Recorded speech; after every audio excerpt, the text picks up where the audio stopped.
and I hope we have the biggest balls of them all. Evening, Ant. Evening, Dino. You all right, mate? Yeah, you. Yeah, once I can work out how to get you on speaker on my phone, that'll be great. Good stuff, good stuff. Welcome everyone to episode number 4.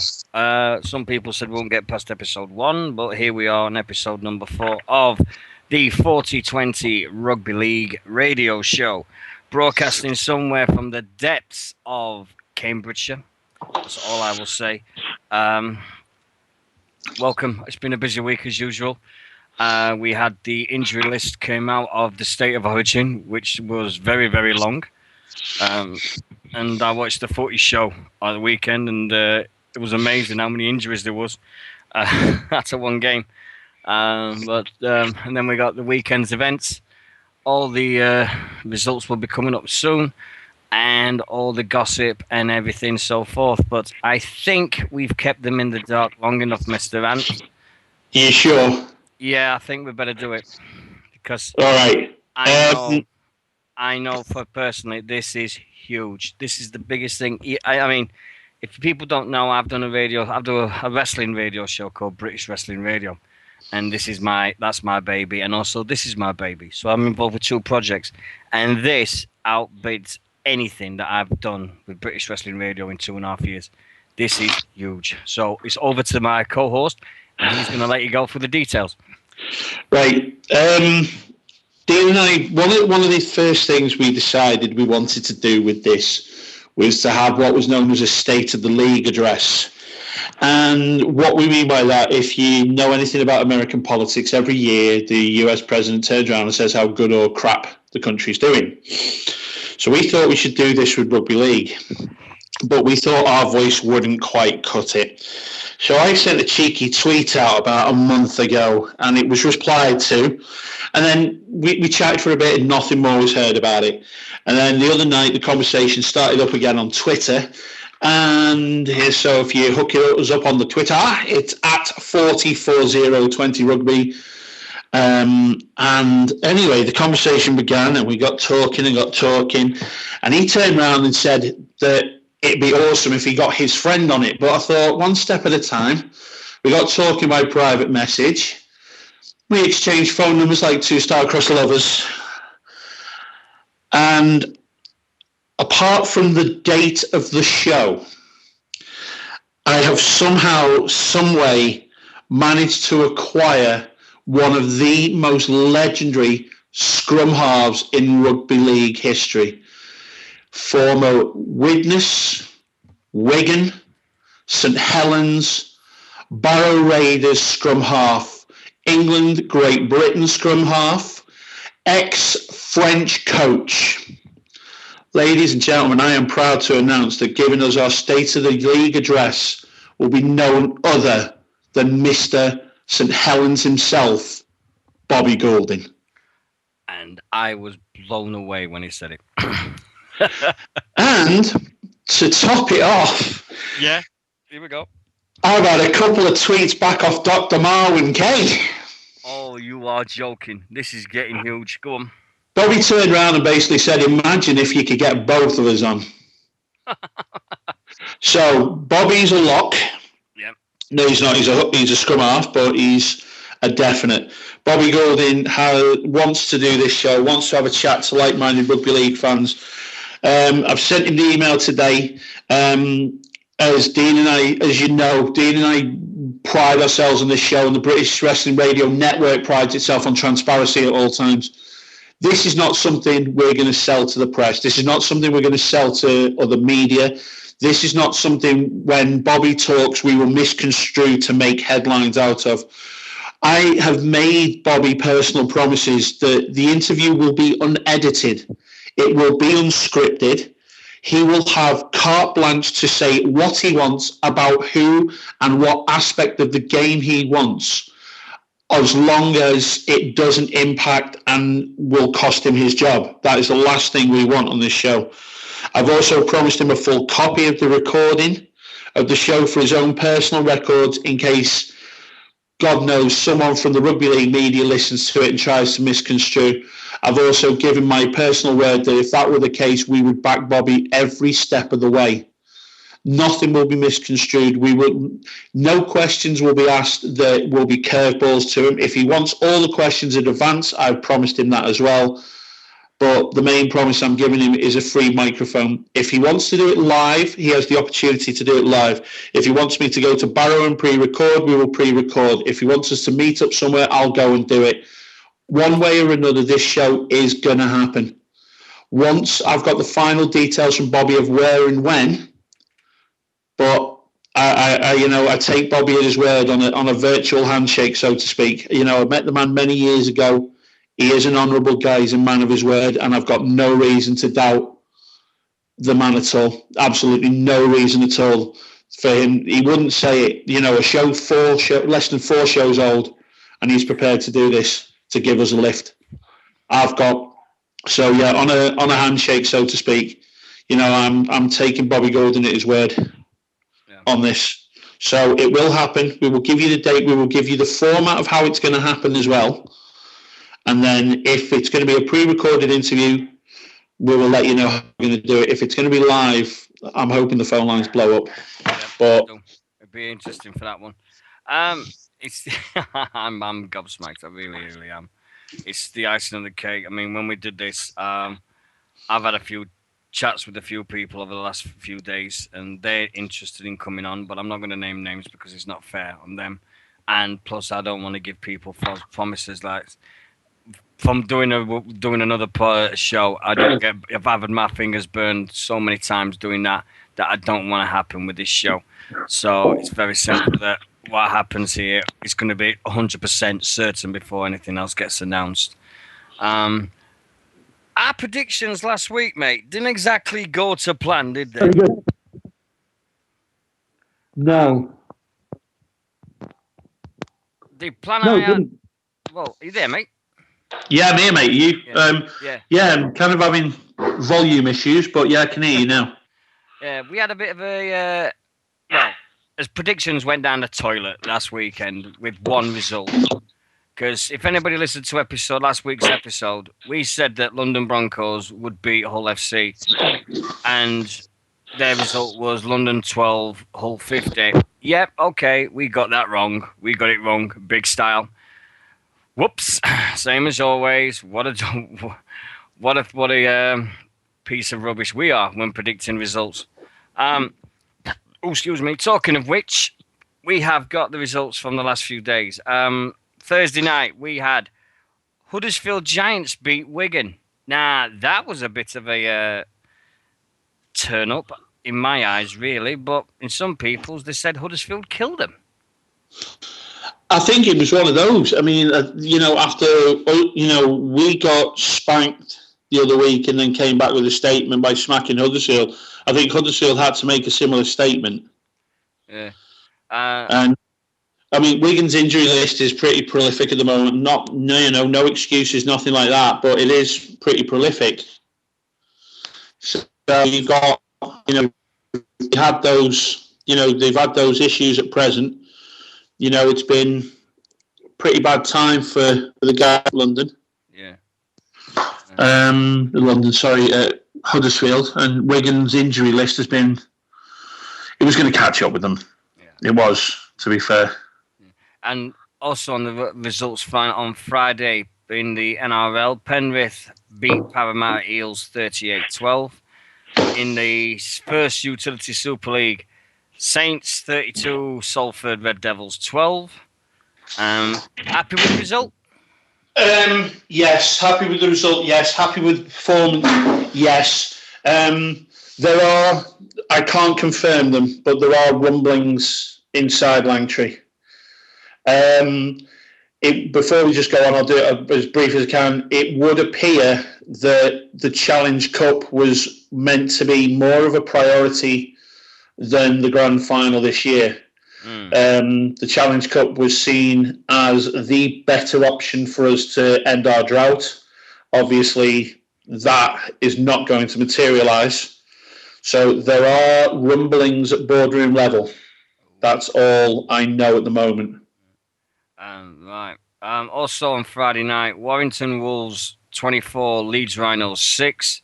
Yes. That was a good result for Warrington. And then we had Widnes and Catalan 26 each. So we went Widnes, didn't we?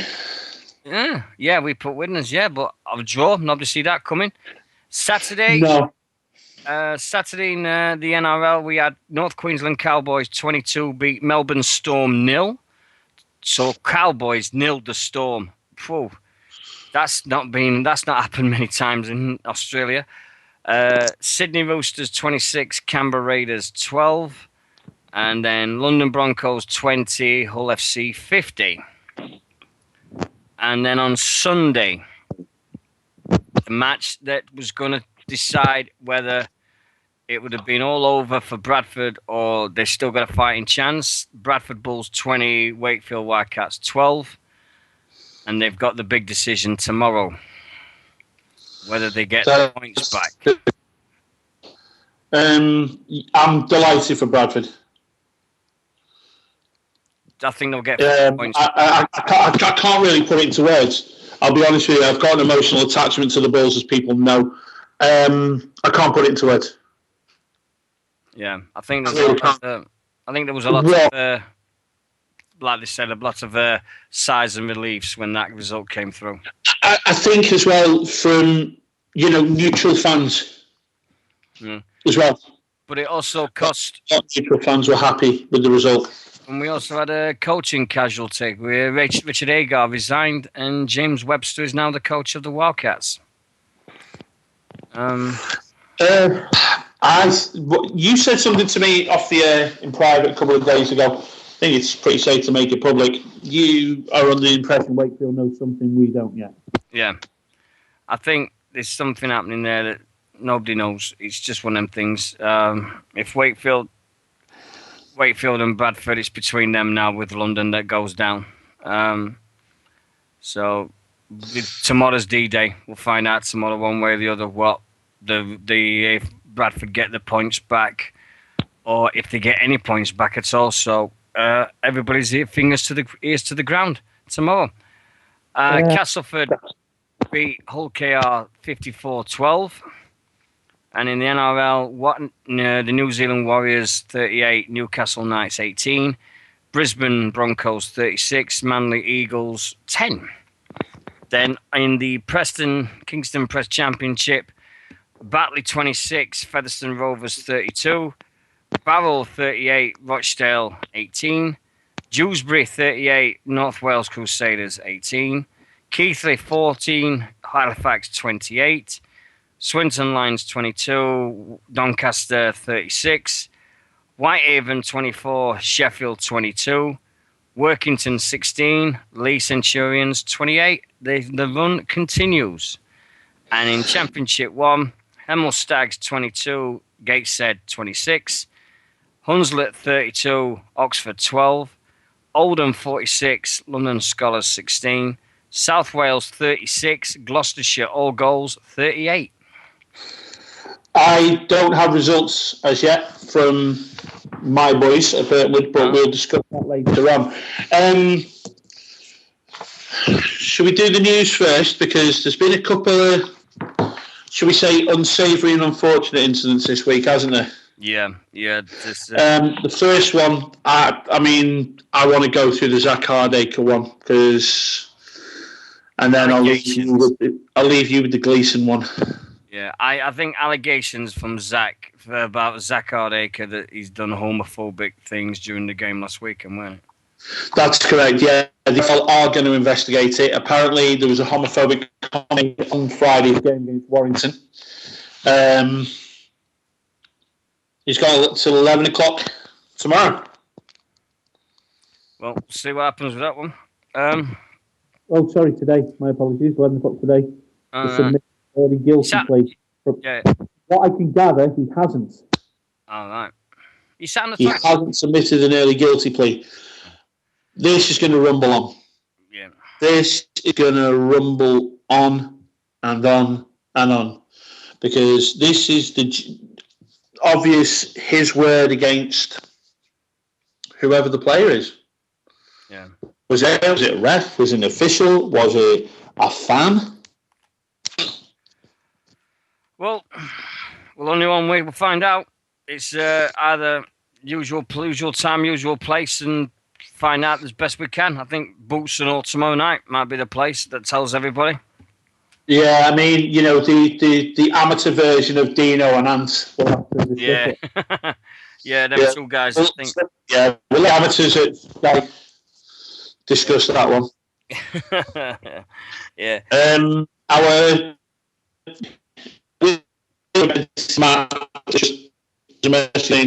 You're cutting out, mate. Unfortunately.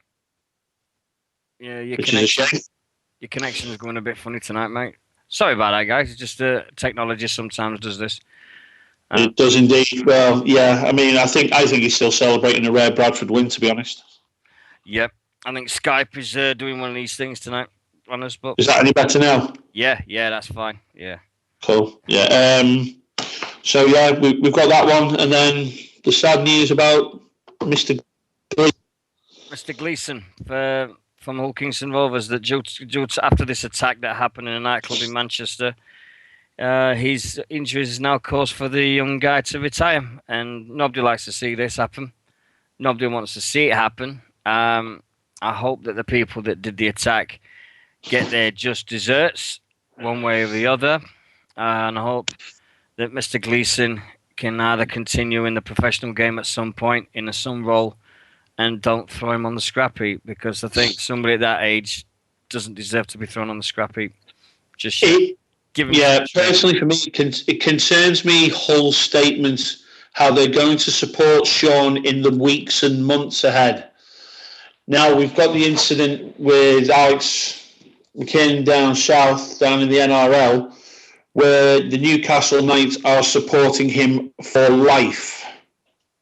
And we have Hull KR in weeks and months. This wasn't Sean Gleeson's fault. He didn't ask to have his eye almost gouged out. He was doing what any lad does when he was causing no trouble, no hassle, unprovoked. The time his career is over. Hull KR should not personally be making a statement saying they will support him in the weeks and months ahead. They should be following the NRL's I don't know the word I'm looking for, because I'm trying not to get angry about this. The NRL's lead, and should be offering Sean Gleeson a job for life. Yeah. One way or another. Even if it's just like the development role, working in the schools, something like that, at least just give him look after him financially, so he doesn't have let him see his contract out for a start. Yeah. Do what Newcastle did with Alex McKinnon and give him a new contract. Yeah. Make him one of the boys. Make him one of the club. Yeah, but you and I know that some people don't work that way, but hopefully they do, and we'll see what happens in a few coming weeks. I hope they do, and I hope we do see Sean Gleeson in a coaching role. Yeah, in a developmental role, and I think give him a bloody job. Yeah.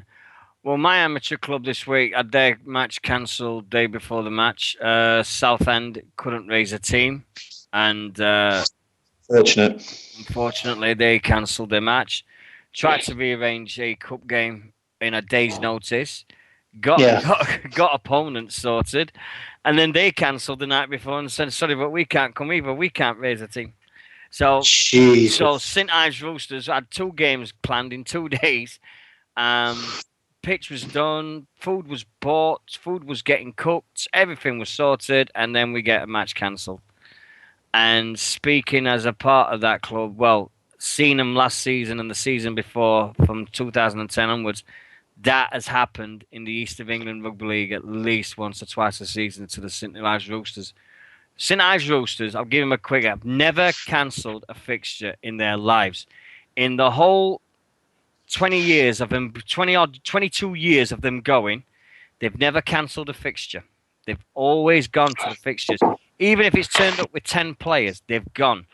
And whenever it's come to the St Ives ground in Cambridgeshire, at least once or twice a season, they've had teams cancel. There was a team that would up from Norwich. Now, this happened a few years ago, and I know this team doesn't exist anymore. But this is the things that happen down here, and you're not going to believe this, right? Went to play a game Yeah. at Norwich a few years ago, and this is absolutely true. Turned up at Norwich. It wasn't a. There was no markings for a rugby league pitch. It was a 3G football pitch with cones marking out the try line and the 20-meter line from the try line. That's what they got on that pitch. The whole pitch was that on a plastic pitch and everything, and they expected them to play a full hard contact rugby league game on a proper plastic pitch, not like the ones they get these days at Widnes and things like that. It was embarrassing, but Roosters did it. They lost. And but they carried on, but they've carried on with the fixtures, and it's just the way it goes. I think in the amateur game, that you get teams that join these leagues, and they think, "Oh, we'll go. We've got enough players." But as soon as they realise that they're not winning games and they're losing every week, interest drops, and then they go, "Oh, we can't fulfil fixtures." If they're going to that, I think they should bring in a rule that should you've got to pay a certain amount of money a season.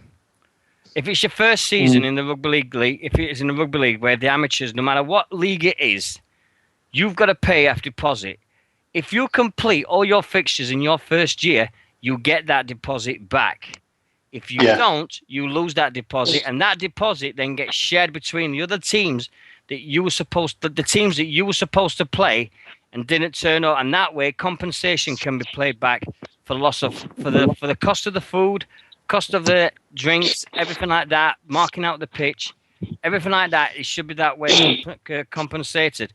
But it's rugby league. Some people just don't see it, and there's certain development officers around this place that just need a wake up call. They really do. I reckon you should run for president of the East Anglia Rugby League Federation. Not a chance. Do you know the worst thing about Roosters, Cock? I'm seeing this now. The development officer that used to be here, and I know he does a great job, has tried for the past 5-6 years to get St Ives Roosters to move to Cambridge, because Cambridge is a bigger name, and St Ives is a small. It's like a town. It's a little market town that has. And most of the players of the Roosters come from the rugby union sides from St Neots or St Ives or Huntingdon. And they want to play rugby all year round, and that's great. They do that, but the rugby league development side of things want them to move to Cambridge because Cambridge is a name, and it can kiss my ass because Roosters are here to stay. They've had everything they've thrown at them. They've come up smelling. They've battled and they've battled and they've battled, and they still say, "Look, we're still here and we're still going to fight for our place." And they're at top of the league at the moment. And I'm so proud of all the good work that Ian Hill, Paul Ashbridge, all the guys on the committee, everybody down there at St Ives, they do an amazing job. If anybody wants to go and get in contact with them, go to facebook.com/St Ives Roosters. If anybody wants to ring in tonight, if you're listening to us, whether it be in Justin.tv's app, if you've got a Justin.tv app on your phone, go to Justin.tv/Deano042. If you're listening to can that work on mobiles? Because, mate, we've had a few questions. Well, I've had a few questions off. If we can't get it on the laptop, where else can they get it? Yeah, there's an app. There's an app on the iPhone and Android. Justin.tv. It used to be free. I'm not sure now. It used to be free, but the Justin.tv app.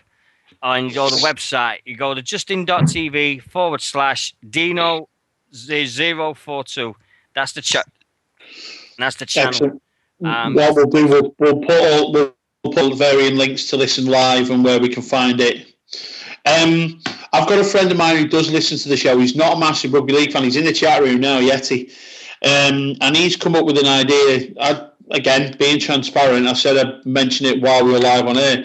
For people who are not that clued up on the game or new to the game and are listening to us, through word of mouth or being friends or whatever, and, thankfully supporting the show. So, cheers, mate. Appreciate you supporting that. But for people like him, he's not a massive rugby league fan. So I've just mentioned in the chat room, any questions about the game he's not sure of, we'll try and answer them as best we can. Because another part of this show, it's not just two blokes chat about what we know, and we're not sat here going, look at us, we're smarter than you. If you're listening and you go, do you know what, it doesn't sound like that bad a game, or it sounds like the alternative to football for me, but I haven't got a jar of glue. I don't know what's going on in the game. I don't know what's happening.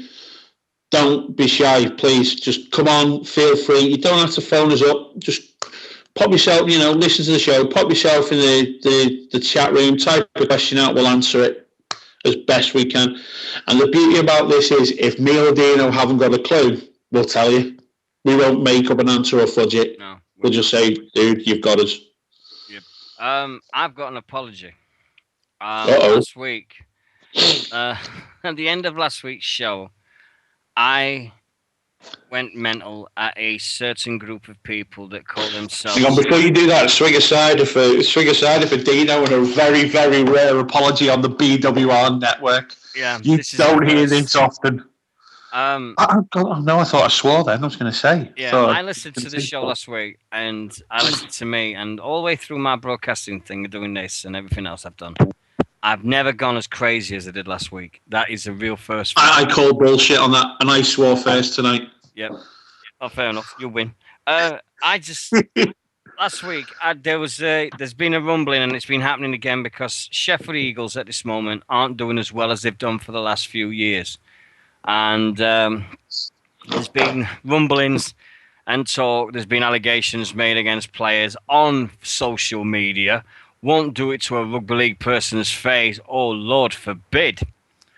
And they were saying stuff like, the players, all they care about is going to the pub and getting the free meals and going to the casino that's next to Old Linton Stadium.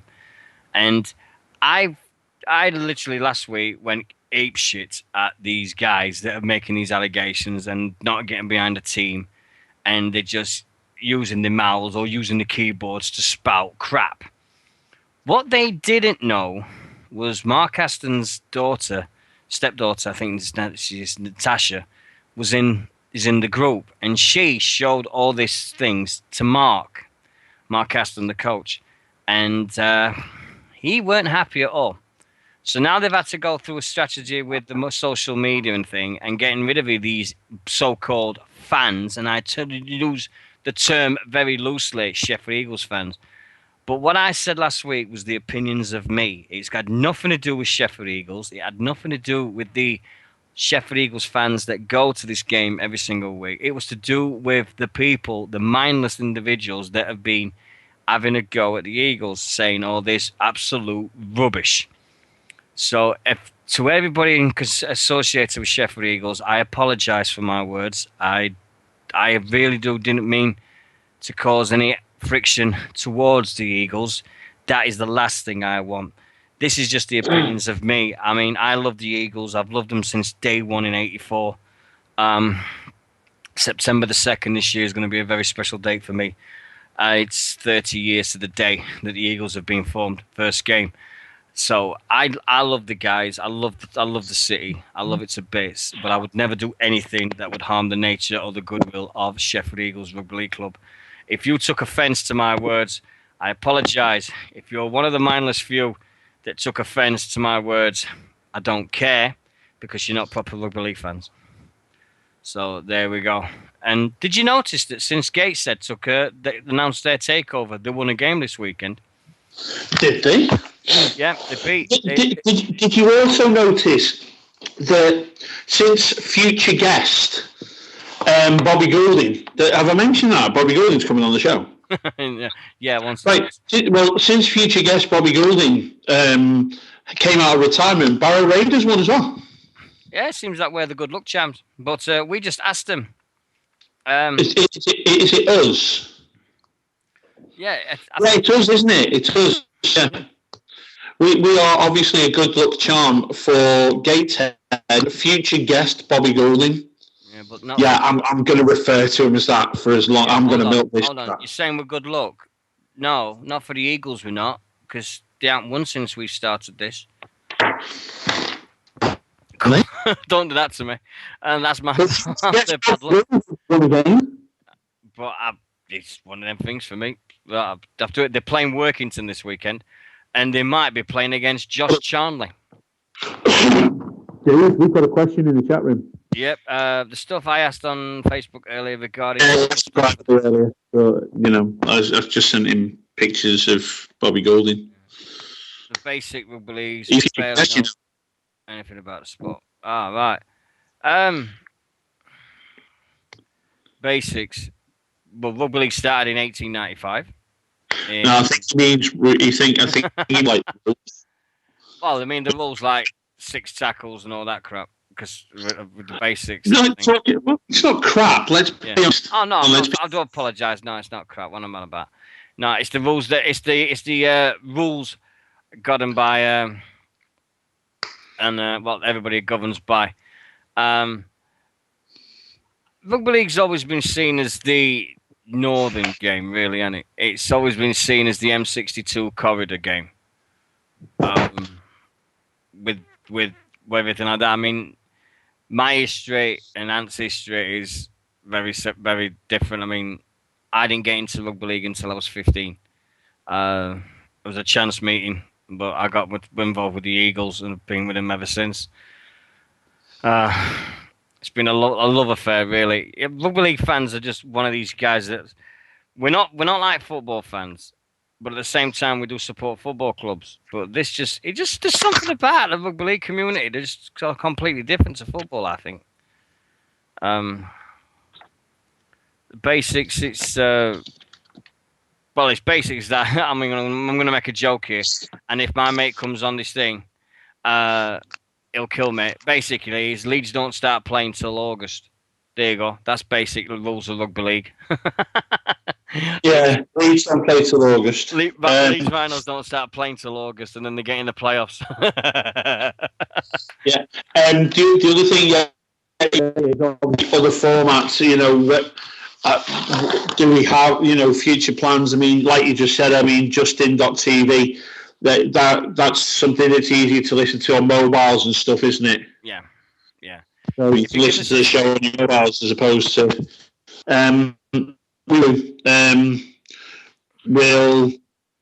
We'll keep out, we'll advertise all the formats of broadcasting on. Jamie, with regards to podcast, turning it into a podcast form, Dean's to technical whiz with stuff like that, but I know from what we've said on a couple of earlier shows, the plan is eventually to try and put this on iTunes as part of his network. And what I've got planned is to get onto a mobile app is great, but the problem is the way we work it through, you'd have to have an Adobe Flash player, and Adobe Flash players aren't available on mobile phones. So that's the downside of the thing. There is an app you can have that gives you a Flash player, but to get that working, you'd have to go through you'd have to open your web browser and then do it that way, and that's no point of having the app then. It's like that on tablets and things like that you've got to do it with this thing, and you've got to use a Flash player, and then to get a mobile app, probably for the British Wrestling Radio Network, I'm looking to it. I'm going to see how much it costs to get an app. If it's viable for me to do it, then yes, I'll do it. It's rare when you see one of these reasons, you see these advertisements on the webpage. All of these things are trying to make it so we can raise money to get the mobile app and get that working, so we can get into more people's homes and make it easy for people to listen to us, really. Yeah, of course. We are still, people are going to slate us saying, yeah, look at these, but this is still only show number 4.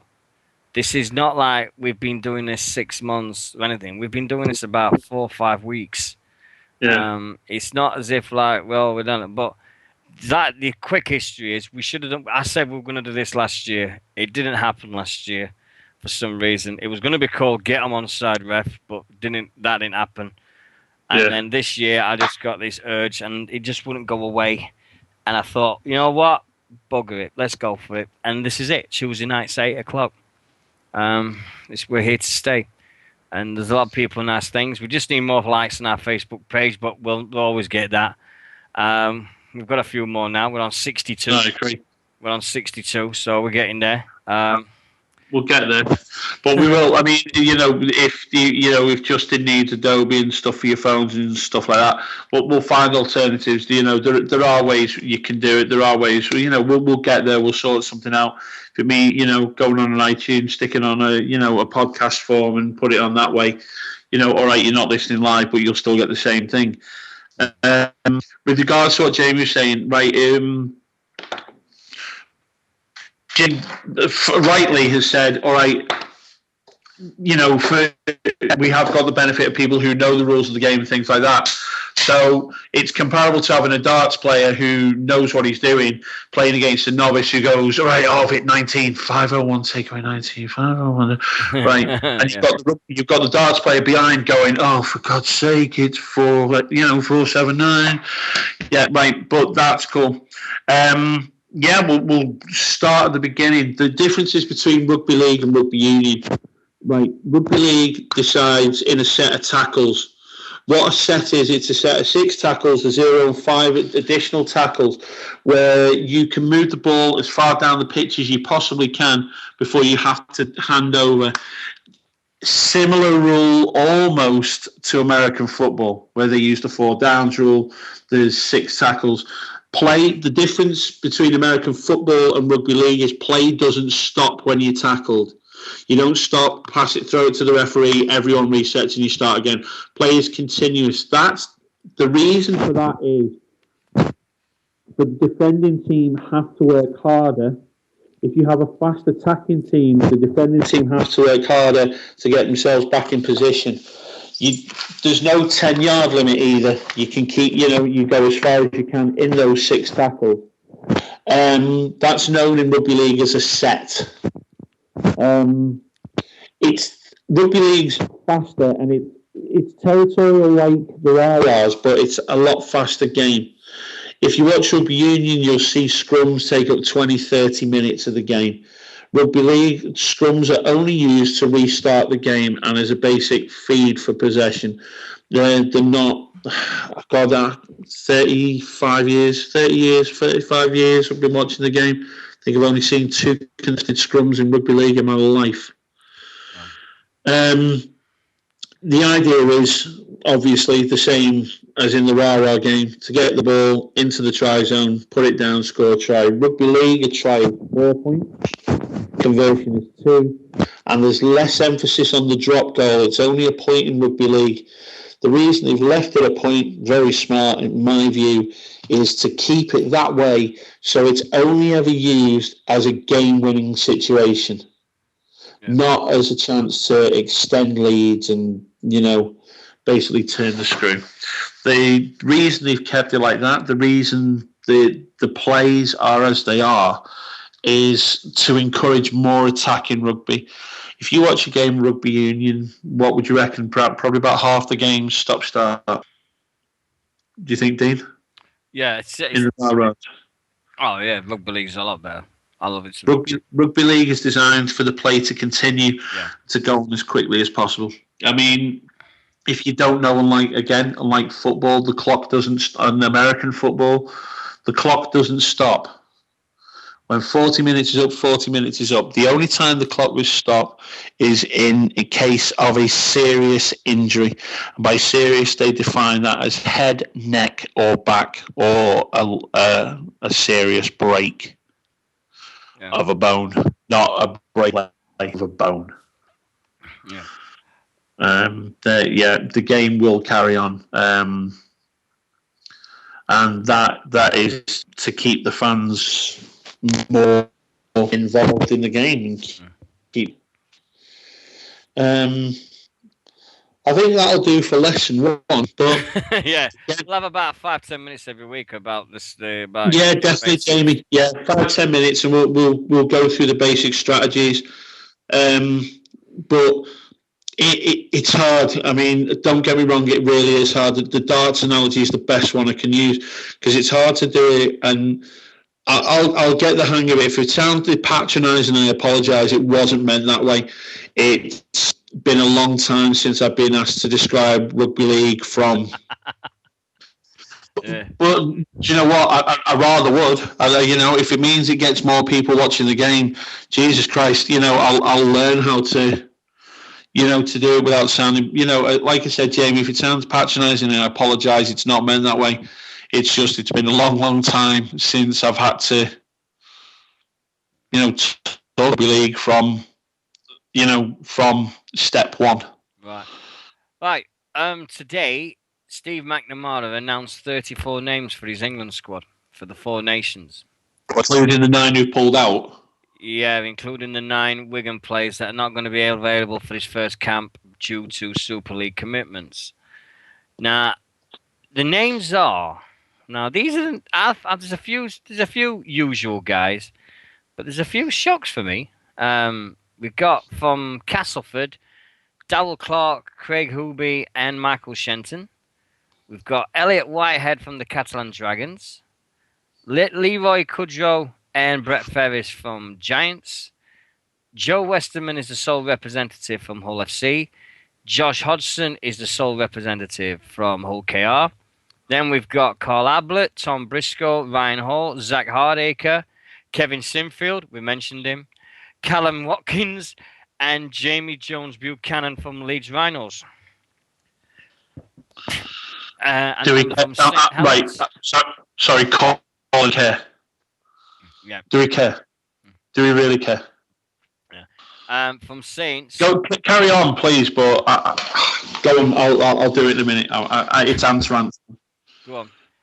From St Helens, there's 6 names: Johnny Lomax, Tommy Makinson, James Roby, Alex Walmsley, and Kyle Amor. Is that Amor? Omar? Kyle Amor. Kyle Amor. And you've got... To be feared. 5 names from Warrington: Chris Hill, Richard Myler, Stephen Ratchford, Ben Westwood, and Chris Bridge. And then these are the 9 from Wigan: John Bateman, Joe Burgess, Josh Charnley, Liam Farrell, Michael McLaurin, Sean O'Loughlin, Dan Sargentson, Scott Taylor, and Matty Smith. Who've all pulled out. And they've pulled out because they literally got a Super League commitment. Yeah, because they've got to play their game in hand. Yeah. And so he picks 9 of them. Right. Okay. Here we go. Go on, him.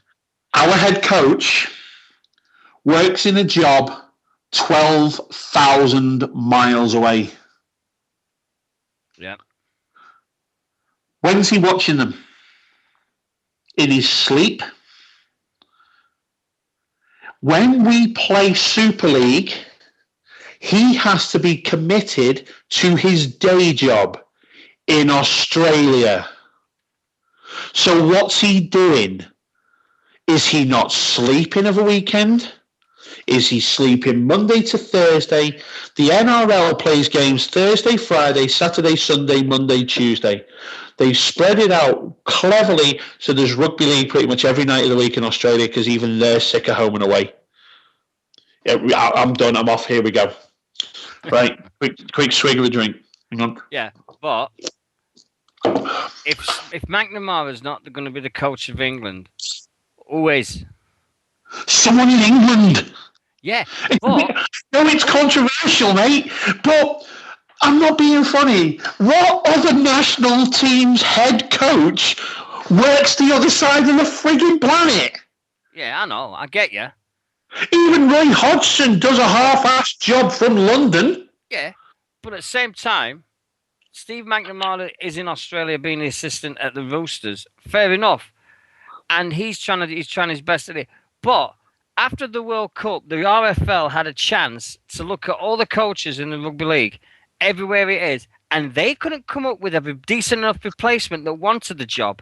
So they went back to McNamara, who said already that he was going to be assistant coach. So the blame has got to go at some point to the RFL, who appointed McNamara again, because there's nobody minimum else. Minimum requirement for the World Cup was the final. Do you know who the next coach of England is going to be? And I don't know why I'm thinking this, but there's one name I thought of. You or me? No, Sean Wayne. I was going to go for Mike Stevenson, actually, seeing as he knows something about rugby league. No. There we go. It's 8:45. I know who the next coach is. Go on. Who do you think? Brian McDermott? No. The greatest rugby league person ever to pull on a jersey. Ellery Hanley. No. Don't let's not talk about Ellery, even though we don't speak about him. Who's the greatest rugby league player of all time, according to Rugby League World Magazine? Go on. I forgot his name. I forgot. You've forgotten the name of Sir, Lord Kevin Sinfield. Kevin Sinfield. Yeah. I got you. 8:46. There we go. Got him in. He's the next thing. Now, I'm sorry, mate, but I'd like to know his scouting network here so he can pick a side based on games he has to stay awake through the night to watch, mate. Do you get what I mean? I can see where you're coming from. Who want the poison chalice of being the head coach? But I think requirement number one is you have to be at least working in Great Britain or in Super League.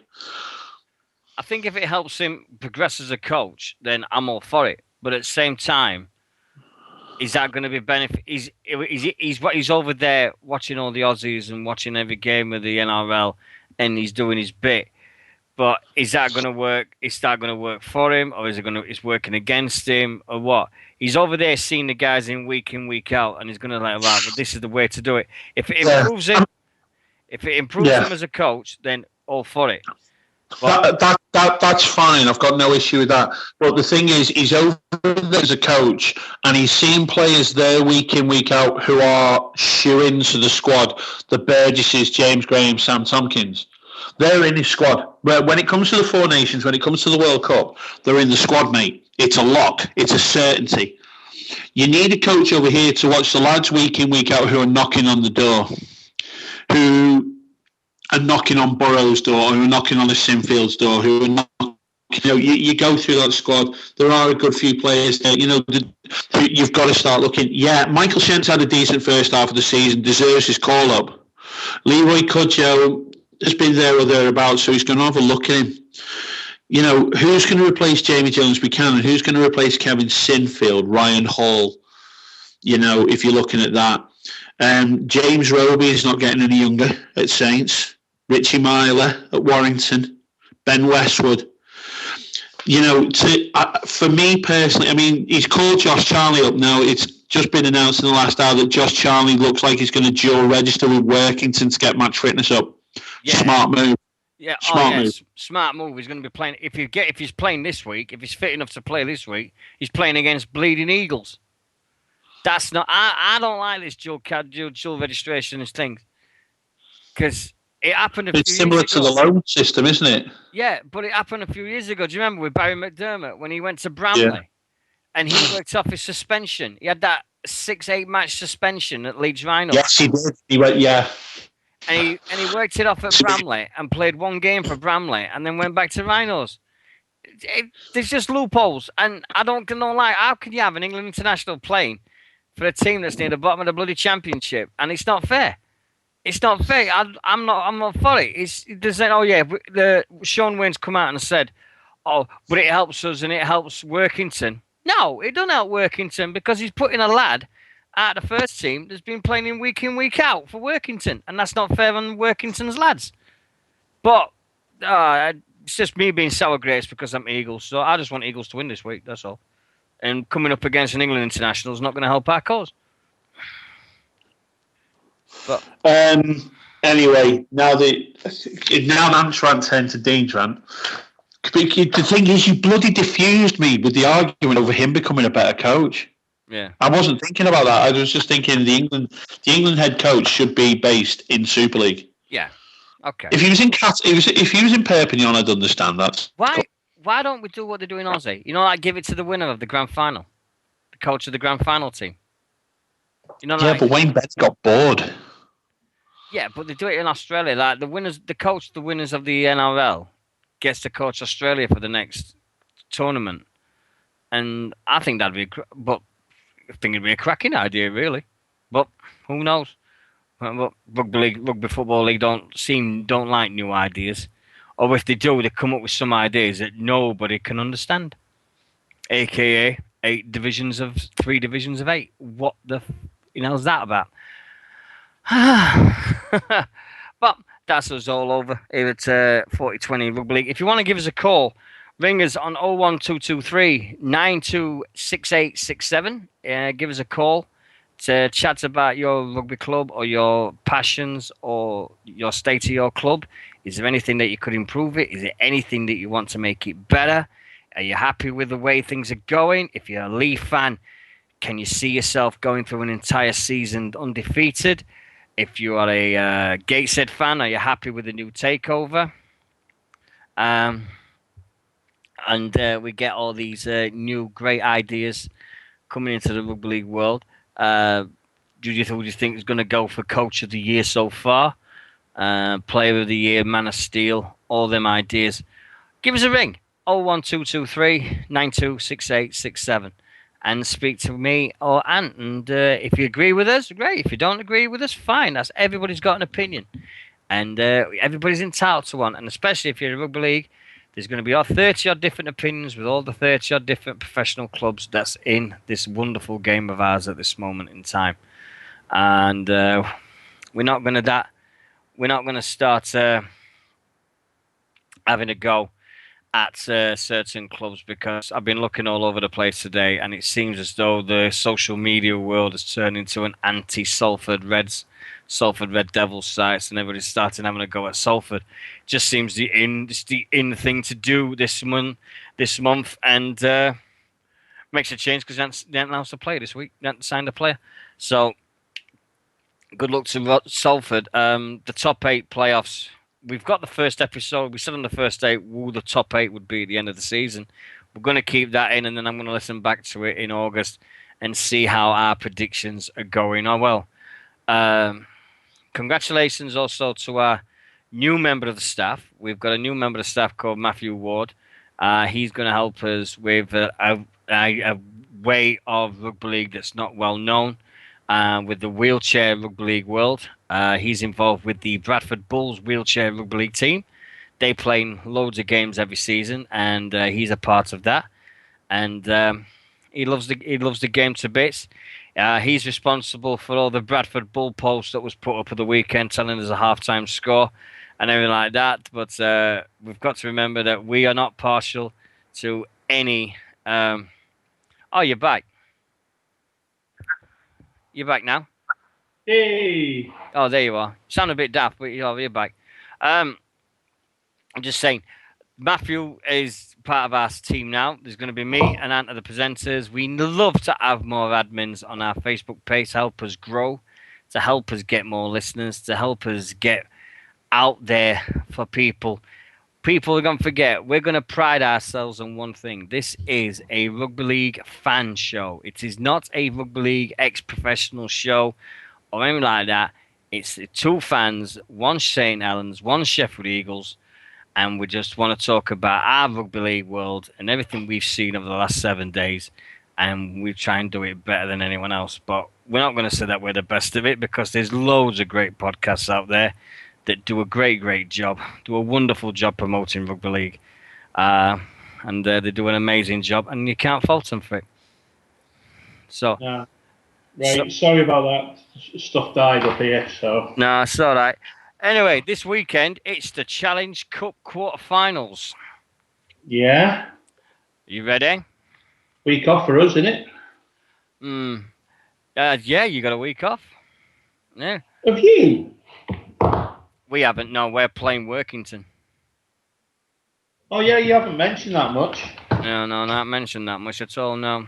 What, is that Josh Charlie's Workington? Yeah, we're at home at work against Workington as well. Josh Charlie's Workington Town? Yeah, that's if he plays. 2 o'clock kickoff at Oldham Stadium. Anyway, fixtures for this weekend. We'll go through it. We're Thursday on the 5th of June. Widnes Vikings are taking on Keighley in the Challenge Cup quarter-final. Can you see an upset? Nope. Our prediction there. There we go. Both of us are going for Widnes. We'll do the British ones and then we'll do the Aussies ones afterwards. On Friday, this is a good one. Leeds Rhinos are taking on Leeds Centurions at Headingley. Prediction? Do you think Leeds. you can't Leeds see? Rhinos. Leeds Rhinos will win it, mate. I think Lee will play on heart and soul and passion for the first 40 minutes, but then I just think the Super League way things will just take over for the last 40. I say Leeds be 25-26. Easy. Then I can hear my voice in the background, you know. Oh no. Oh nice. No. That might be. I hate it. Anyway, yeah, Leeds Rhinos plus 12. Yeah. I reckon there'll be too much from me. On Saturday, and this is the game I think's on BBC Two or BBC One. Wigan Warriors versus Castleford Tigers. Cass, I've got a feeling. I've got this feeling now. It's Cass's year. Yeah, I do. I think Darryl Powell is going to be I think Cass will sneak it. I really believe Castleford might sneak it. Do you know, as daft as it sounds, you know if Cass and Widnes can avoid each other, if Win and avoid each other in the semis, I can see a Cass Widnes final. Yeah. I want Cass. Cass will deserve it. Cass deserve it, mate. That's my pick now. Now that we're out, I want Cass to go all the way. I've just put the kiss of death on Castleford. But I can see a Cass Widnes final if the draw's kind. Yeah. Right, and then on Sunday, in the Challenge Cup, Bradford Bulls are taking on Warrington Wolves. 9 times out of 10, I'd say Warrington, but because it's at Odsal and it's the cup, and Bradford are fighting for their lives, and the income would be helpful, and it's on TV again, so the telly money will come in handy. Right. Do you know what? I can't call it. No. I can't call it. I've got to say Warrington. I've got to say Tony Smith's Warrington on that one. I've got to. I'd love it to be Bradford. My heart's saying Bradford, my head's saying Warrington, and I can't call. Yeah. Also on Sunday in the Kingston Press Championship, we have Batley Bulldogs versus Rochdale Hornets.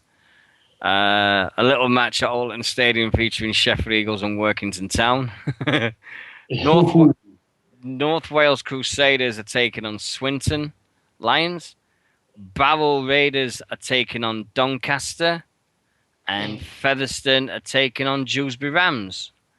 On Division 1, Championship 1, Hemel Stags will take on Oldham. Gloucestershire All Goals will be taking on York. London Scholars and South Wales has been postponed. And Oxford versus Gateshead is the other game that's happening, and that one. And there's the NRL games that's happening as well. I watched a program on a few days ago that was on the Premier Sports, and it was a documentary about when all the 4 Burgess brothers was going to play they made the debut all together. Yeah, I've seen that one as well. It's fantastic. Brilliant. Absolutely brilliant. I must admit, there's a documentary on YouTube, and if anybody gets a chance of a spare hour to see it about Sam Burgess, please, please, please see it. It tells the story of Sam in Australia, and it will bring a tear to your eye. There's one bit that will fill you up. It made Sam a man. Yeah. I'm actually choking up thinking about it, and I'm not even lying. Yeah. There's one bit that I don't care who you are, you will choke on. Right. When he went training, when he went on the pitch, they presented Sam with a badge and a seat thing. And what it is, they said his dad will always have a seat at the South Sydney Stadium. And they made him an honorary member. You've got me freaking going, mate. And that was South Sydney, and Sam broke down, and you actually see it on the documentary that it was played. It's next to Russell Crowe, isn't it? Yeah, it's next to Russell Crowe. Right, and I don't know if you missed it when we went off Skype. Matt's just put something on Facebook. Have you announced it? No, I haven't. No. Right. No, I'm just having a look on Facebook. A nicer thing to announce. Matthew Ward, our very own admin, and our wheelchair rugby league guy. I'm sorry, can I say England International Wheelchair Rugby League man? Yeah. So. No, he's announced it now officially. He can let the cat out of the bag. On the 21st, 22nd of June, our very own Matt Ward will become an England Wheelchair International. To say we are proud of this guy is a frigging understatement. Swig a beer for Matt Ward, England International. That is proud. That is proud as hell. Yeah. And that's from the three of us. Yeah, that's congratulations, Matthew, from both of us. An amazing. That's huge. Yeah. So what a night. And we do have a third announcement, don't we? And it's no less huge. If you've seen the new 4020 logo that Dean's created, which personally I think is awesome, mate. You've done a brilliant job of it. The new one with the rugby league guy with the handoff tackle carrying the ball. Although I haven't got the match report, my team, Burton Woodbridge, lost by 2 again this weekend. They're knocking on the door. They're working hard. They're playing hard. They're training hard. And, like Dean is down at St Ives, I couldn't, I'm kind of adopting St Ives as my southern team because, Dean's passion for him. Burton with my amateur team now. And I'm proud as punch of the boys. They keep going out, they keep working hard, they're playing hard, they're kicking ass and taking no names. And they're getting close and they're knocking on the door of serious things. Lee Cunningham, who's the head coach and the principal the guy who runs Burton Woodbridge, has asked us to send out the 4020 logo over so we can go on the Burton Woodbridge shirts. And I can't speak for Dean at the moment, but for our little show, to have our logo on a team shirt, wow! To be honest with you, that personally blows me away more than getting Bobby Goulding on the show. And I'm not blowing smoke up Lee's arse here. It's the God's honest truth. Me and Dean are just two guys talking about rugby league, making our comments, making our case, having a discussion and letting you guys listen into it. Yeah. I feel privileged to do the show, genuinely. But to be told that a show I'm part of is going to be on shirts, run out each week. Holy smoke. Yeah, it's a big deal for me. It's a big deal. I've got my other project's name on posters in wrestling in my hometown of Sheffield. And that I'm made up with forever for that, and this is up there with it easily. Mate, we're going places. Even if it was just me and you chatting live on the BWR network, we're going places. We've said this all the time. If you're a rugby team listening to the show on Justin or this or on YouTube, give us a shout. I think to put it into podcast form, might it will become more and more of something we look to do down the road. Yeah. But Dean produces this show. He asked me to, call in every week and spout my shit about rugby. See, you swore again. See? Yeah, it's my turn this week. Yeah, it's your turn. But no, this is something I've wanted to do for a long time. Yeah. And mate, it's going places. Yes. It's absolutely going places. Love it to bits. Love this thing. Witness captain's retiring this week, isn't he? It's the end of the season. End of the season. So is Michael Monaghan, is it, of Widnes? He's always announced it. Yes, he who doesn't sleep with dogs at parties. Yeah. Two cracking servants. No, absolutely no doubt. Two fantastic servants for their clubs. Two men who've graced Super League with quiet assurance for me. Yeah. Fantastic choice of Jason Clark as Widnes captain as well. A steady captain, an assured captain, and someone who the younger lads would run through walls for, and we're seeing that at Widnes Vikings now. Yeah. So, It's I mean, for me, yeah, you're seeing that at Witness Vikings now. They run through walls for them. yeah. I'm just putting on the Sam Burgess documentary on our webpage now, so anybody can wants to watch it can actually watch it. So it is an amazing 45 minutes to see the growth of this young lad, and he is still a young lad, and so it's a very very interesting documentary. I can't believe he's coming home to play Union, but Rugby Union don't You know. just swore. Yeah, I know what I did. You said the U word. At least Yeah, I say rah-rahs. yeah, but I think that they really don't know what they're getting. They ain't got a clue. I've got to talk about it. I've got a friend of mine. He's a Bath rugby fan, and I showed him a couple of videos of Sam, and I've said this is who you're getting in October, and he just knew that Sam Burgess was coming, and he didn't know anything about him. And I said, "Look at this." And the reply I got back was it's not approachable on this show, but the phrase rhymes with clucking bell, and he was very very shocked at how big Sam is and how fast he runs and who he knocks over. And I said, "That is your centre," and to turn a lad that's a big forward and put him into a centre, big mistake. Sam's a forward. He's a big lad, and he's going to get bigger. And I think he'll be back in rugby league before long. I'll give him his 3 years, his 2.5 year contract, and then he'll be back at rugby league. And I think he'll finish back where he started at Bradford. I think he'll go back and think, I've got to finish at Bradford.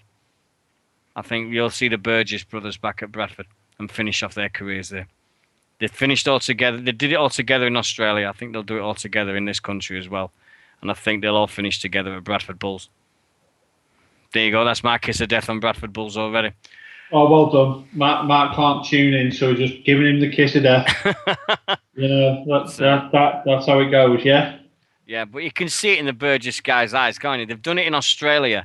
Wouldn't it be great for them to do it in this country? To all sign back and finish where they started at Bradford.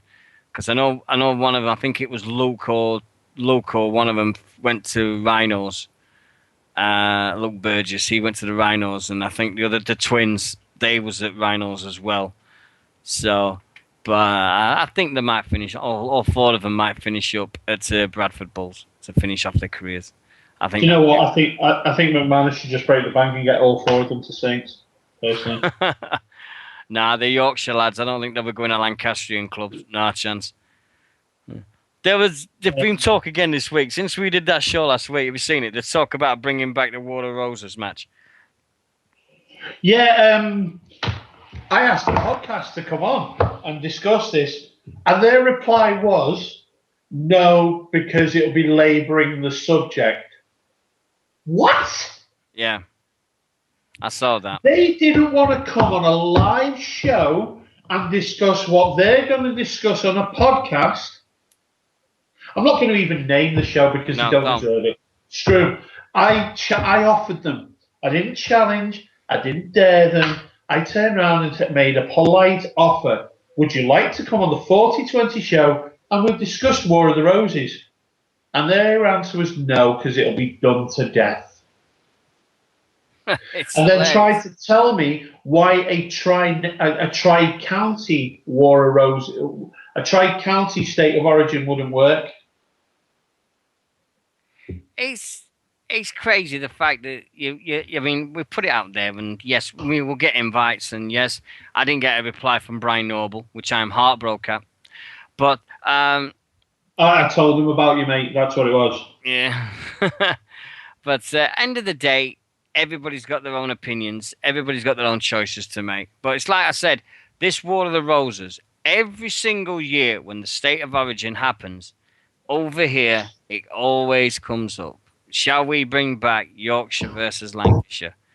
Why would it work now when it didn't work in the late? It didn't work in the late 80s. It didn't work in the early 90s. It didn't work over 10 years ago. Why would it work now? you put in another game in the calendar, and all you'll get from the players is, why should we play in this game in just a meaningless friendly? Unless you make it something like a test match selector, like saying you've got 34 players there that have all been selected for England or something like that. See how it goes. But like a city versus country game, what they have in the NRL. But I just don't think. I think the War of Roses was great for the history books. It was great to look back, and it's great to remember it and all that. It's reminiscing. But unless I just don't think it'll happen ever again. A one-off test. This weekend was perfect to do it. Yeah, leave the lads out who've got to play the. Do you know what I mean? The Welsh Raros did it. A possible three probables. I'd have one. I wouldn't have a state of origin. I'd have one of those. Yeah, the possibles and the probables. Yeah, I'd do that. Yeah. I'd do that. That's a cracking idea, but it's just getting the players to be up for it. And I think in this country, there's just not enough there. There's just not enough out there to do it. And as much as it breaks me to say it, but they'll just complain that it's another match out of their life, and it give them less time to recover in between games, and they'll come out with all the excuses like they always do. And that's fair on them, because they do put their bodies on the line every week, and they need to recover. And I think if they promoted it right, put it on a TV, everything like that, take it away from Odsal, put it in a nice small stadium like Doncaster's Keep Moat or somewhere like that, make it a nice day out or something, and say, look, England versus England probables or anything like that, whatever it is. But we're looking for a solution to a problem that's been around for about 20, 25 years. And it's a warm-up, and it's warm-up for the England teams. And playing France... Personally, you've hit the nail on the head, but to be fair, I'll go one step further, if you don't mind. We're looking for a solution to a problem that doesn't exist. It doesn't exist. We've never done state of origin. No. Not to the... Australia... Right, Australia... The beauty of state of origin, and the beauty of this is something we discussed earlier in other shows, and we've discussed privately. Countries have their own national sports, so to speak. When in Australia, the country shuts down for certain occasions. The Melbourne Cup race, horse racing. Yeah. The opening day of the opening test of an Ashes series down under. Yeah. Boxing Day, the start of the Boxing Day test. Yeah. And state of origin. Yeah. And there's one more. What? Go for it. I missed it. Aussie Rules Football Grand Final. Yeah. I clean forgot about that. My apologies. In Britain, we used to shut down for the FA Cup final. Yeah. We shut down for the last day of the Premier League season. We shut down if the Raros make the Rugby Union World Cup final. We don't shut down here. If England had beat New Zealand at Wembley back in October, the country wouldn't have stopped. It wouldn't have stopped. Nah, I look back at it, and as much for some reason it don't help us, because in the England versus the Exiles, I just don't think that helped at all. But that's my personal thing. But we'll get on with it at some point in the future. No, we always will, mate. Yeah, always will. I think the best of it was, I was just remember with the old Yorkshire Lancashire games, it's like you had Andy Goodway, Ellery Hanley, Henderson Gill. You had all the Wigan lads, but half of the Wigan lads played for Yorkshire. Yeah. So you had, I mean, if anybody don't know, my heroes at Rugby League, one was Henderson Gill, who used to play for Wigan on the wing and Bradford Northern in them days before they became the Bulls. Yeah. And if nobody's seen Henderson Gill score a try, he's most famous for scoring a try in the third test against the Aussies in Sydney and doing a boogie after he scored a try and wiggling his hips. We wore number 2 on his back. This bloke was my hero because I loved everything about Henderson Gill. To be fair, if you saw Henderson Gill go past you, I would tip my hat off to you. Because once that man got a rugby ball in his hand. Yeah. No, you didn't see this guy for shit. He was fast. Yeah. I'd say he was Sully fast. He was Anthony Sullivan fast. He's if you look at the 1985, the famous 85 Cup final between Wigan and Hull FC. Yes. Just watch it. Just watch Henderson Gill's 2 tries. Absolute genius. Brilliant. The guy was an absolute legend. He was one of the early guys that made Wigan what they were. They signed Henderson, and I think they signed Henderson at the same time they signed Ellery Hanley. So, but everybody got the headlines on Ellery, but nobody got the headlines on Henderson. But he did just as good a job as Ellery Hanley at that side. And when they built the formidable side of the late 80s and early 90s. Yeah. I watched the thing on the footy show this week. They were talking about Sam Tompkins. And the opinion of Sam over in Australia is he's going to be a major star for the Warriors. They've said he's got the tools. He's got everything about it. He's learned the game very, very quick. He's going to be a big, big, big deal for the Aussies. And because he's a back, it makes it even better for the English game. Because all the British lads have been forwards. Now we've got to see an English lad that's in the backs. And they said he can be good, if not better, than Ellery Hanley was when he played in the centre or the standoff for the Western Suburbs and Gary Schofield. So that's a high praise, indeed. That is very good. But, going back to I know McNamara's 12,000 miles away. 12,000 yards. God, even when he was 12,000 yards away, I don't think he did a good job personally. How? All right. As a club coach, yes, I can see your point about how's it going to develop him as a national coach. Because I can't see it. He was always been that. He was always given the job, and everybody was raised their eyebrows and went, "Why?" Weren't it? It was always one of these that's like, "Why? Why did they giving it McNamara?" And I think what it is, most rugby league fans, yourself included, and we've said this on the show. Which is the reason I'm asking you this is because I don't want you to contradict the previous statement you've made on one of these shows, which is when you agreed with me that Steve McNamara has made a career out of riding on the coattails of other people. Yeah. So, all right. So I need you now to play devil's advocate. Okay, he's made a career riding on the coattails of other people. So what will him making a career at the back of being an NRL assistant coach? How will that make him a better national coach?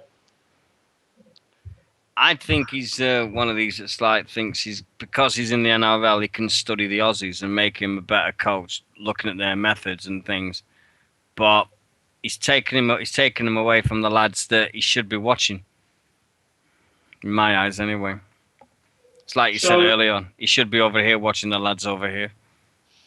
So, I mean, I don't know. Who's he got up here? What's his scouting network up here? I don't know. I don't know who his scouting network is. I don't know who his assistants are and everything. But, so, he baffles. He baffles it, really. But it's everybody's their own apprentice. Everybody's got their own reasons. And Steve's got his reasons for going over there. But again, is this an RFL thing? You know, where should we have marketed harder? Should we have scouted harder for a new coach? Well, we've not had a proper English coach since John Keir years ago, because we've had. Is it really that far back, mate? Sorry? Do we really have to go that far back? Well, we had Tony Smith. We've had David Waits. God almighty, I forgot all about David Waits. We had David Waits. We had all these guys that come up from Australia that started with us Four Nations. And I'm going back. This is going back now to when we were playing. This is like the World Cup in '99 or 2001. 2000 World Cup when John Keir was the coach. It's getting that stage when we have to go that far back, I think. So, do you know what? We are, aren't we? We are. We're going back that far. Yeah. That's frightening. That is really, really frightening. So how far have we gone forward in 15 years? Well, how long Steve McNamara been in the job? Well, he's been here since Tony Smith. Tony Smith quit after the World Cup in 2009. For 5 years. Yeah, 5 years, huh? We haven't moved forward. Not really. Well, we were 60 seconds away from a cup final, World Cup final. But the history books don't say that. Yeah, but I saw the game. God, I was heartbroken. Yeah, I saw the game as well, and I wasn't in. But yeah, we're going back to the old overhaul, top to bottom. Yeah. I mean, I think the most successful coach since I've been watching rugby league for the Brits, and he took us so close to beating the Aussies, and I worship the guy because literally he took no shit from nobody, and he had to deal with a Fire, Schofield, Edwards, Gregory, Hanley, all these major ego maniacs, and all these Mal Reilly. He had to deal with all them guys as Great Britain boss, and he did it. And he got us he was literally minutes away from us winning an Ashes series in 1990. And I can't believe it's nearly 25 years since I saw that series. It was amazing, that series we had over here. we were so close. I think we were so close in 92 as well when we won the second test in Melbourne. And we destroyed them. We went to the third test, and that was a close one. But 19, really, again, you're looking at 88, 90, 92, World Cup final 92, Mal Reilly, all that era. And then you had Ellery Hanley in 94. Yes, we when did. We got close again. Yeah. And then we had the Super League intervention. Yeah. And 97, that was another close one between the Great Britain and the Aussies, but that was a weakened Aussies because it was the Super League Aussies, not the NRL Kangaroos. It was just the Super League Aussies. Oh yeah, because there was still the split, wasn't there? Yeah, there was a famous split. So we had that was the time when we should have won because they would let their weakest, and we didn't get. I went to Wembley, and then we won at Old Trafford, and then we had the decider at Ellen Road. And we got caned that day. They just wasn't that the day we learned that Billy Joe Slater can actually float on air? I think it was just before Slater came in. The Aussies learned how to float on air, didn't they? When the ball went out the end zone. Yeah, I think it was Darren. I think it was the day that Darren Lockyer arrived. Darren Lockyer, it was. It wasn't Billy Joe. It was Darren Lockyer. It was when Darren Lockyer just went and when they all went, "Oh, the bloody hell's this?" What makes me laugh is, and I know you think of it. Every time you see an Aussie and you think, when he retires, we'll have it. We'll get him. That's it. He's gone. We did it with Peter Sterling and Wally Lewis. Yeah. We did it with Darren Lockyer, and now we're doing it with Billy Slater, and we're forgetting Jonathan Thurston, all these other guys that's come through and everything.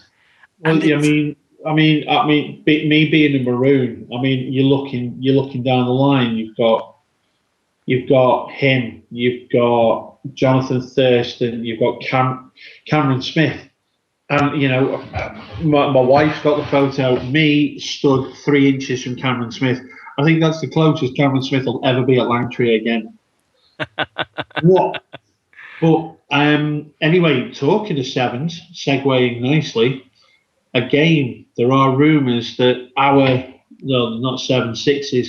There's rumours that our beloved 6 at Langtree is not happy. He's saying all the right words, but we've heard rumours that Luke Walsh's wife is homesick. Yeah. We're hearing, and further to what I was saying earlier on, I've got to say it's unconfirmed rumours because this is just coming from sources that I've acquired at Langtree. Right. The Challenge Cup for St Helens this year was a bigger priority than the Super League. The board apparently seemed to feel that the Challenge Cup was something we could have won, whereas the Super League is something maybe not. Being top at the halfway point of the season, or over halfway, is nice. However, the fact that Luke Walsh is not settling at Langtree. Well, sorry, not Luke Walsh. Luke Walsh's wife is not settling. Luke's mother-in-law has been flown over at Saints' expense to help out with the children. Oh. So the fact that a marquee signing could be on the way, further compounding the fact, is Eamon McManus will hold him to the final 2 years of his contract, as he is in his legal right to do. Yeah. So if Luke Walsh were to leave St Helens, a club will have to not only pay a transfer fee, but will have to pay out his final 2 years' wages, including Challenge Cup, League Leaders Shield, and Grand Final winning bonuses.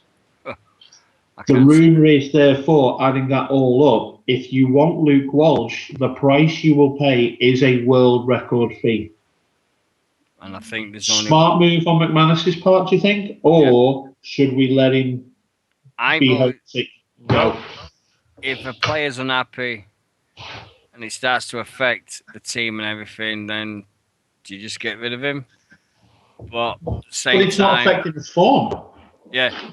But at the same time, he's signed a contract. He knows the thing. If his wife's unhappy, it does affect you, because you want your wife happy. You want everything else about you happy.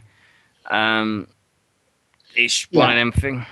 I do agree. I can see both sides of the coin. If I were to move to a different county or a different country, I'd want my family to be happy. If my family aren't happy, it's going to affect my work life. Do you remember a player for St Helens called Darryl Trindle? Yes. Right? He played for Sheffield Eagles, right? Yes, he did. One game. And I was there. I went to this game. It was 1994. It was end of September, and it was at Workington Rugby League Club. Yeah. It pissed it down all day. He made a man of the match performance. He got man of the match, came off the pitch, packed his bags, and then told Gary Etherington, I'm going back to Australia. Because he thought that Workington was just like every other ground in rugby league, and the facilities were disgraceful and shocking, and he couldn't cope. He played one game and pissed off back to Australia. I remember that certainly, and I thought, but he's got a contract. And Gary just went, I don't give a shit. He said what he said to me, he can piss off, and he went back. One game. So if people aren't happy, they'll just do what they want. But I mean, all right, I have obviously a natural, affinity with it being Saints. Yeah. But can you see where McManus is coming from and going, well, do you know we paid this money for you. Yeah. We paid you this money. If you want to play for the next 2 years, you either play for us or a club pay a lot of money. How about this scenario? They say, right, you go home and sit out the next, and you go out and we'll pay your wages, but you will not play rugby league for anybody else.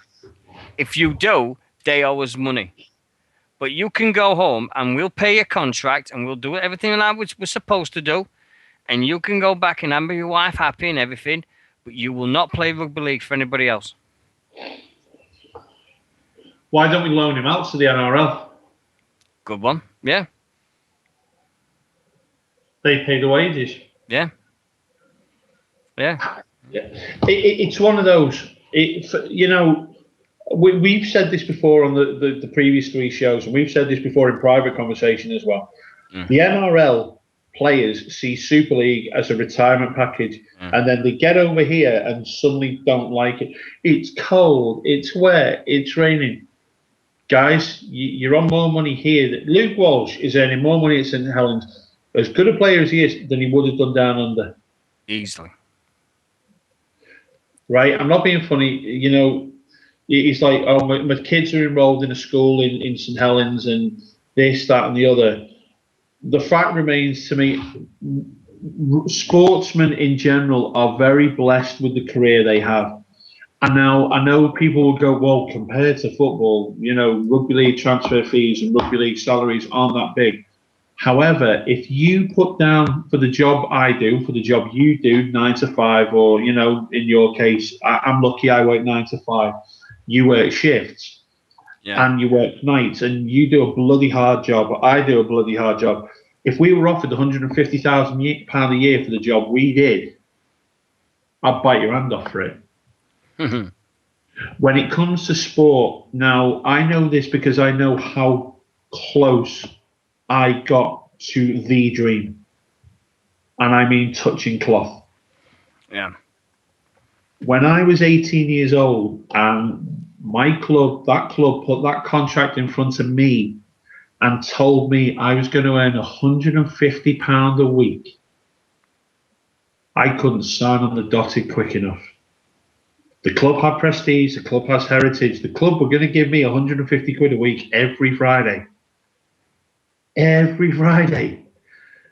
Mate, you bite your hand off for it. And I know if you'd have got further in your own, playing career, you'd have done the same. Yeah. It comes with the territory, unfortunately. Formula One drivers go all around the world. They could die at any race at any time. But the wives and girlfriends are quite happy with the $20-25 million a year they earn. Don't get me started on F1. Fuck's sake, don't get me started on F1. No, but all Luke Walsh is asking is 3 years out of his wife's life. Yeah. 3 years. 3 years, establish himself, go back to the NRL. But, it comes with the territory. It comes with the territory. Right. I've got a question for you. What was, in your eyes, the worst shirt design Saints have ever had? The can of lager. No doubt. No, actually, I don't know. Ooh. No, it wasn't. The can. Do you remember our blue and blue away kit? When McEwen's Lager were our sponsors the first year of Super League? Yeah. We'll ask future guest Bobby Goulding about this because we haven't mentioned him tonight. The blue and white stripes? No, it was blue and blue. It looked like a can of McEwen's. Oh, yeah. But the same year, we decided to forego the traditional white with red V. It was white. The V was white, and the sleeves were black with a red check. And I bought one. Oh my God, Dean, I just repressed. I owned one of those because I thought it was. Is that one of the Mizuno ones? Yes. I bought it because the girl I was seeing at the time said I looked good in it. Yeah. And I went, okay. And I wanted to buy the kind of look. But I remember being at an away game and somebody turned around behind me and he went, it's like 15 cans of McEwen's 13 cans of McEwen's running away from you. And that was it. It set us all off. And obviously, when they were attacking us in the second half, he was like, I'm going to have to stop drinking. I'm watching 13 cans running at me. Yeah, there's been some absolute howlers in the There's been some stonking. There's been some horrible, horrible kids. Saints have had a few howlers down the years. Yeah. Although, to be fair, I do like our current away kit. Yeah, I think when they go traditional and they stick to the traditional things like this, Leeds have got their amber stripes, hoops, and you've got the red V of Saints, and you've got the red and white irregular hoops of Wigan and Hull FC and all that. I think it's great. Do Sheffield Eagles have a traditional kit? Yeah, ours is red with a white chevron with gold on the outside of it, gold tram lines on the outside. Our first kit, oh dear God, it was all white. Remember the England kit of 1982 at the World Cup with that red and blue top Kevin Keegan wore? I like that kit. Well, we modelled it on that one. And I like that kit. And instead of red and blue top, we had claret, and it was claret and gold. So it was like the Huddersfield colours. Yeah. But it was the same thing, and everything else on the kit was white except that little bit at the top. That was the Yeah. first. That was the first Sheffield Eagles kit. The next year we had a Washington Redskins. It was all maroon with gold and white hoops going around the arms, and it just looked like a Washington Redskins kit. And then we signed a deal with Whitbread and D5 Togs as was the in kit manufacturer at that time. Yeah. And we had a red shirt with a gold and white chevron V on the front, and that seemed to be the traditional one. But we've had some real howlers. We had some real ones. I remember seeing the famous ones that everybody calls the Rotherham United kit, if it was really hard up by, was 1997 Super League. Avec decided to be the shirt manufacturers, and we just had a red chest with white sleeves. And if we wanted to be evil, some people called it the Arsenal kit because it looked like an Arsenal shirt. And if we wanted to be really evil, you called it the Rotherham United because it looked like Rotherham's shirt as well. Yeah. And the away one was blue with white sleeves as well. And that was Avex, whatever you call them, idea of a rugby kit at the time.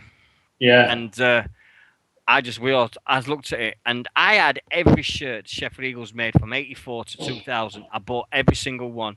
There was hundreds of players' shirts I was managed to get hold of. It was great. 92, we had a yellow.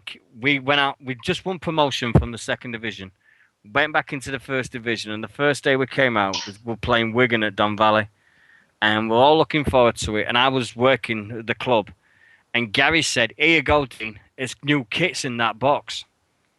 And I went, "What new kit?" And he said, "Oh, we've got a new kit for this season. I think you might like it. It's brand new." And I said, "Well, what's the colour?" And he went, "Yellow."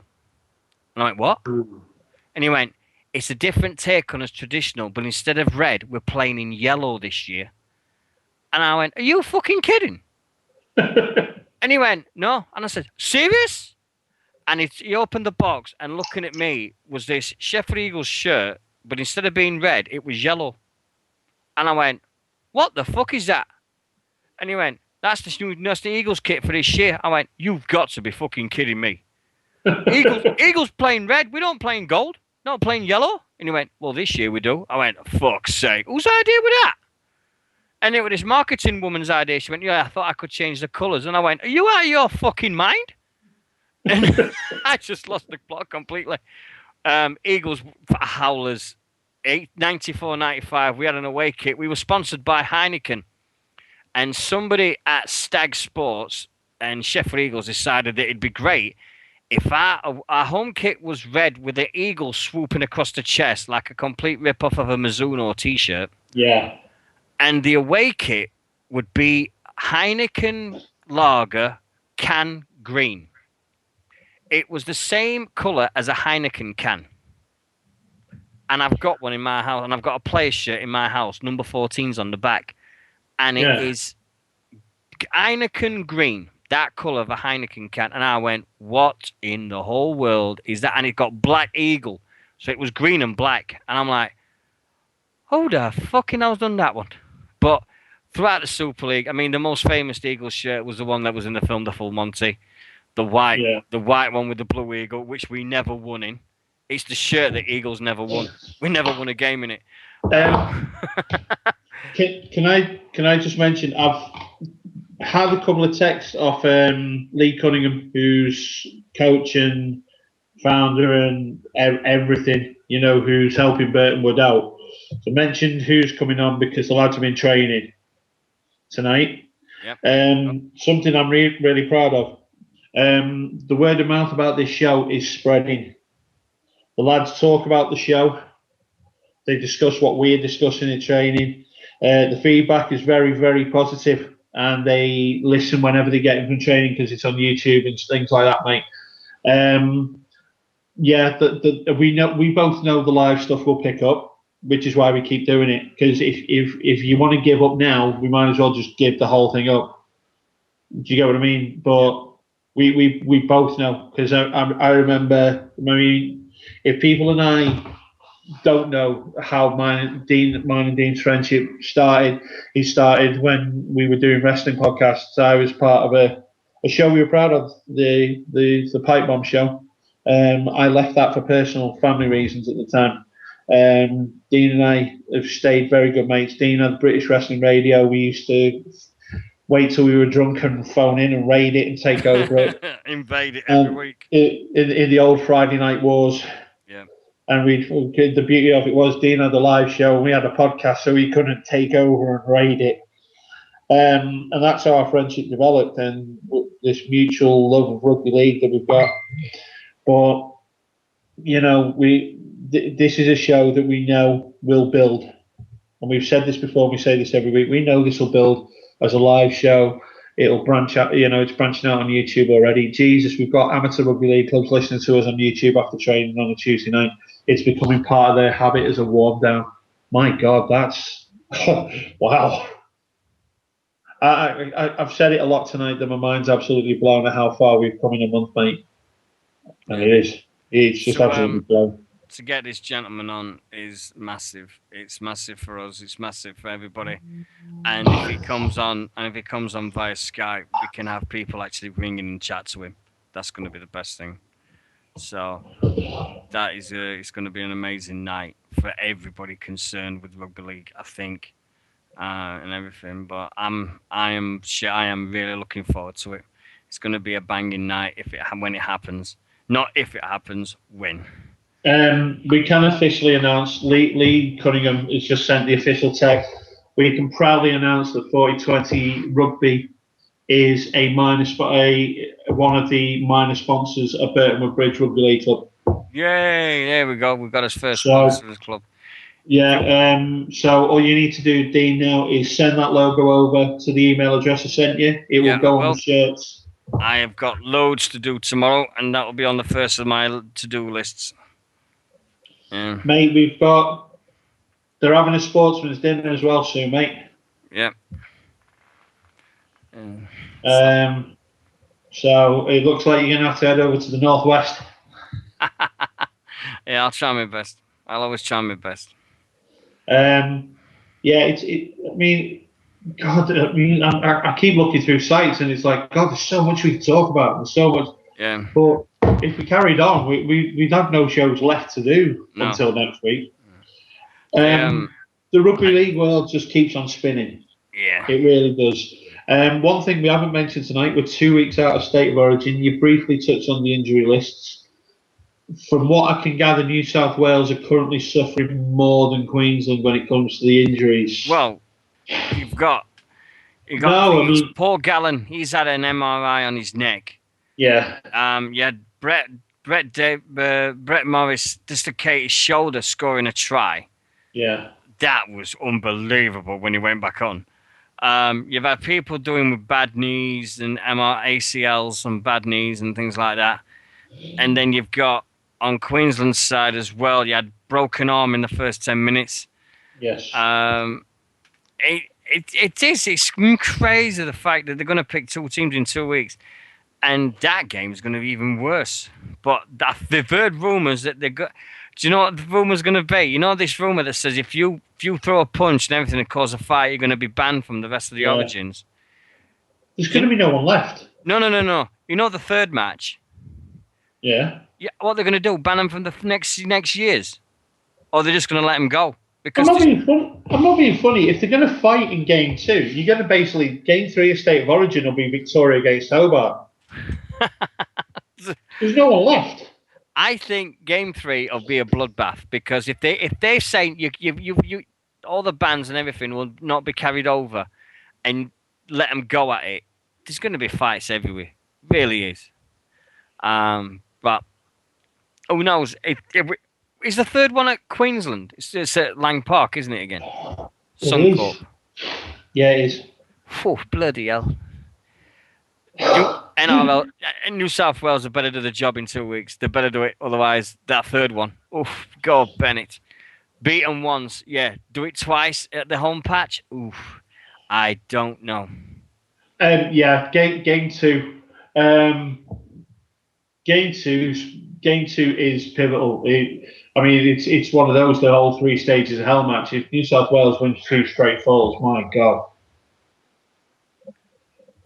Well, I think it's... All I can hear is you swearing in the background for the YouTube show. Right. Anyway. Are we broadcasting live on YouTube as well at the moment? No, not broadcasting on YouTube at the moment. I think somebody might have pressed the play button at the bottom of the page and doing it that way. But anyway, it's now 10:15. We are going to say farewell and see you all guys next Tuesday. As always, it's been an absolute blast, my friend. Yep, and tonight I've got to say congratulations to my nephew, Adrian, and his beautiful girlfriend, Kerry, who made me a great uncle at 3:38 this morning with the birth of Thomas Ellis. Yeah.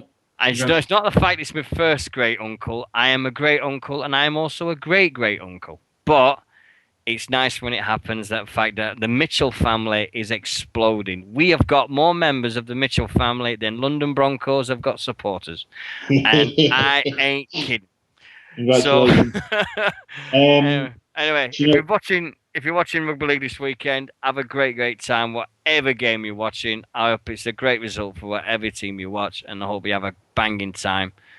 And I'll leave the last word with my co-host here. Right, it's been a blast as always. And as always, as we say in every show, if you're a parent and you've got a child who's playing rugby league this weekend, don't be a knobhead on the touchline. Don't be a bellend. Praise them all, support them all, encourage them all, because those kids on the pitch, those boys and the girls on the pitch, are the future of our brilliant game. Yeah. Don't put them off it, please. Don't send them to football, or worse, don't send them to the U word. Yeah. Just encourage them every week. Encourage them. Make them become better players. Make them become proud players. Don't make them become bitter and want to go elsewhere, because you can't take the fact that you're living the career you wanted through them. And good luck to everyone. And thanks very much to everybody that's joining. Good luck to the lads of our 2 teams this weekend if they're playing. I've got the week. It's your team. Good luck to Chef this weekend. Good come on the Eagles, boys. Let's get behind the Eagles for everybody. Yeah. Olerton Stadium needs it. It's not the best. It's not the best stadium in the world, but it's in Sheffield. And if there's a choice between Olerton Stadium and not having the Eagles in Sheffield, I'd choose Olerton Stadium every day of the week, without a shadow of a doubt. And it's where a 16-year-old snot-faced, permed head, mullet-wearing 16-year-old Dean Mitchell was turned on to rugby league for the first time, because that's where I played my first game. So enjoy your weekend, folks. Yeah. And don't forget, if you're playing, play hard or go home. Okay. Right, guys, take care of yourselves anyway, and good night. Good night. Good night.